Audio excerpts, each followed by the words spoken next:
Many historians believe that one man started the California gold rush. One man ignited that worldwide stampede. And as a result, thousands of people rushed to California, hoping to strike it rich. I want to tell you the story of that man, Sam Brannan, a famous California pioneer. Brannan started the first Bay Area newspaper and helped start the first Bay Area school. He ordered and financed California's first railroad locomotive.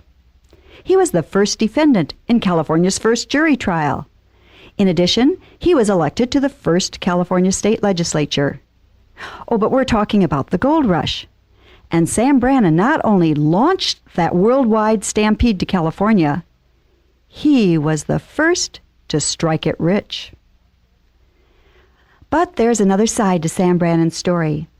You see, someone placed a curse on this man. And that's why Hector Lee calls this story The Dream and the Curse of Sam Brannan. Picture yourself standing on a New York pier. It's 1845. You're watching workers load a ship.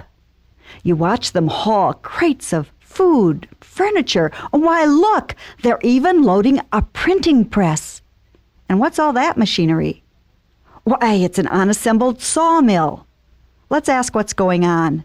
Excuse me, sir. Do you know anything about this ship? Where's it going? Are you asking about the Brooklyn? Well, ask Sam Brannan. He's the fellow who chartered it. All I know is it's headed for the Western Territories. Well, ma'am, I'll tell you what I heard. Brannan's been appointed by Brigham Young to take some Mormons out west. They haven't been exactly accepted here, so they're looking for a place to be free from persecution. I guess he's trying to take everything they'll need for the trip and to live out there. Yes, that's what was happening. Brannan was responsible for bringing a Mormon colony out west. But even with all his planning, preparation, and supplies, it turned out to be anything but an idyllic sea voyage. Emotional and violent arguments broke out on the Brooklyn, mostly about how to interpret Mormon beliefs. Fistfights were a common occurrence, but that wasn't the worst of it. The Brooklyn kept running into violent storms at sea, each time suffering major damage. And that meant they had to go into port for long layovers in order to make the repairs. And of course, that put even more of a strain on limited food supplies. Passengers got sick, and some died. Finally, the Brooklyn arrived in Yerba Buena. That was the first name for San Francisco, the good herb. Brannan set up his colony, and he went out to explore. He was ecstatic. This is the perfect place for the Mormons to establish their new home. Oh, it's much better than that barren desert surrounding the Salt Lake where Brigham Young is settled. And so in the spring, as soon as the snow melted, Sam Brannan rode over the mountain ranges between California and Utah and spoke with Brigham Young. Brother Young, come to California. You must see Yerba Buena. The climate's magnificent. There's fertile farmland in the valleys. It's beautiful. And we'll have all the advantages of living on an ocean port with rivers. It's a land of milk and honey. But Brigham Young didn't respond the way Brannan expected. No, Brother Brannan. We need a place to be free from both persecution and temptation. This will be our home. But Brother Brannan, you can keep your colony for a while in California, and I appoint you their spiritual and temporal leader. And so Brannan returned to California, disgusted that Brigham Young would insist on establishing the Mormon colony in the desert. Now, even today, California has a reputation of being a land of opportunity, and it was certainly that back in the 1840s. And Sam Brannan, a good businessman, was prepared to seize those opportunities. He opened stores to sell food and supplies. He bought land. He set up cooperative Mormon farms in the valley. And he became the publisher of the Bay Area's first newspaper, the California Star. One day, about a year and a half after arriving in Yerba Buena, a messenger brought Brannan a message from John Sutter, a settler who lived up north. "Mr. Brannan, I understand you're the leader of a Mormon colony. Can you spare some men to help me? I need to build another mill." And it was during the construction of that mill that gold was discovered, January 1848. Reports of gold came filtering down to the Bay Area, but Brannan's paper ridiculed them. It was a joke, a scam, a pipe dream. Then one day Brannan received a letter from Charles Smith, his partner in a store up in Sacramento. "Dear Brother Brannan, I'm writing to you because I've heard you don't believe there's gold up here. Could be you're right, but the men have been paying their bills up here with gold flakes, so there's gold coming from somewhere. Maybe you ought to come up here and investigate for yourself. Best wishes, your partner, Charles Smith." So Sam decided to go up to Sacramento to investigate, and he found that there was indeed gold in them there hills. But he didn't tell anyone. Not right away, anyhow. Instead, he ran all over the Bay Area, buying up every shovel, pan, canteen, and pickaxe, every piece of mining and camping equipment that a hopeful miner would need. Then, when his stores were stocked, and the prices doubled and tripled, he ran through the streets of San Francisco with his hat in one hand, a gold plug in the other. "Gold! Gold in the American River!" That night his newspaper had banner headlines announcing the discovery of gold. Within a few days there was hardly a man left in San Francisco. They all rushed up to make a claim. Now, of course, they needed shovels, pans, canteens, pickaxes, and other camping and mining equipment, and these could be found in Sam Brannan's stores. Since there were 40,000 gold seekers that first year, Sam Brannan, without using a shovel or pan himself, struck gold. Almost overnight, he became San Francisco's first self-made millionaire.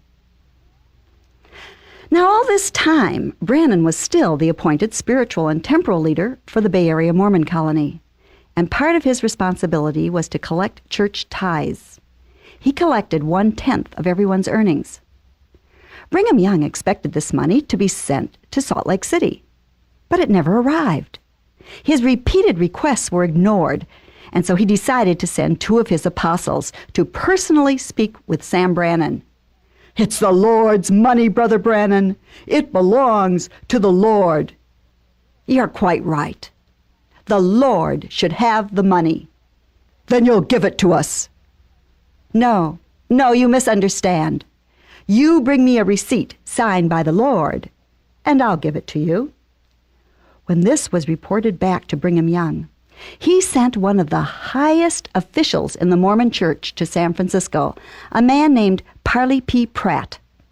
When Brannan told Pratt, "We need the money here.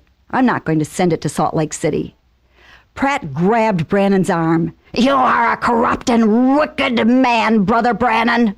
I hereby cast you out of the Mormon Church, and I condemn you to die in grief, agony, and poverty, alone, without even enough to buy a piece of bread." That was the curse. Now, at first, this curse didn't seem to have any effect on Brannan's life. In fact, quite the opposite. His name was placed on the ballot for California's first legislature. Brannan said he didn't want the position. He didn't campaign. He didn't make a single speech. Nonetheless, he was elected by a landslide. But Brannan had said what he meant and meant what he said. His only public act was to resign. About this time, Sam's wife Eliza persuaded him to go to Europe for a vacation. When they returned and Brannan visited what we now call the wine country, the geysers and hot springs reminded him of the health spas in Europe, as well as the famous Saratoga Springs in New York. Why not establish a spa here in California? I'll call it Saratoga of California. So Brannan bought up land and built a luxurious hotel with hot steam and mud baths. He spared no expense.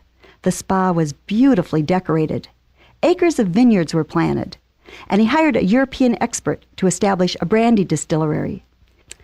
He built an enormous stable to quarter racing horses, and he even built a railroad line so people could get there easily.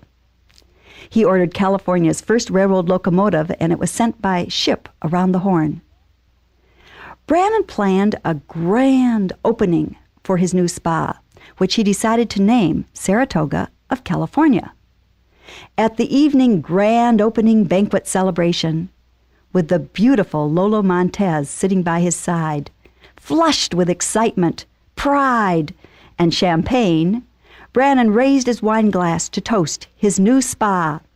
I hereby name this spa Calistoga of Saraphonia. And now you know how Calistoga got its name. But for one reason or another, the spa didn't make money. And then Eliza decided to divorce Sam, and the California court ordered him to give her half of everything he owned. And so Sam had to sell his properties. He sold his silver mines in Nevada, his California farmlands, his spa, his railroad, and his magnificent Clay Street mansion. Now, Brannan had always been a social drinker, but after the failure of the spa and his divorce, he developed a real drinking problem. It's been reported that he'd often be found sleeping in the back room of a saloon. Then in 1879, Brannan took some old Mexican bonds he'd gotten from Juarez, and he moved to Mexico, trading the bonds for 2 million acres of Mexican land.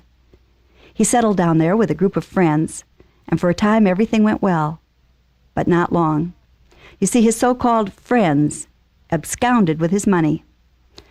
And penniless, he had to return to California, settling in Southern California, where he went into the business of selling real estate. But not long after Brannan arrived back in California, he got sick. He was in terrible pain. Doctors said he needed an operation, but Sam didn't have any money for the medical expenses. The next thing we know about Sam Brannan is from Magdalena Moraga, the owner of a small boarding house where he spent his last days, in agony, alone, in poverty, just as Parley P. Pratt's curse had prophesied. And Brannan never forgot that curse. As he lay dying in that boarding house, he pulled out a gold coin and told Magdalena Moraga, "See this? Parley Pratt was wrong. I can still buy a piece of bread." For a long time, only a 2x2 wooden stake marked Sam Brannan's final resting place. Then local historians decided to do something about that. Today, there's a granite marker on his grave which says, Samuel Brannan, 1818 to 1889, California pioneer, dreamer, leader, empire builder.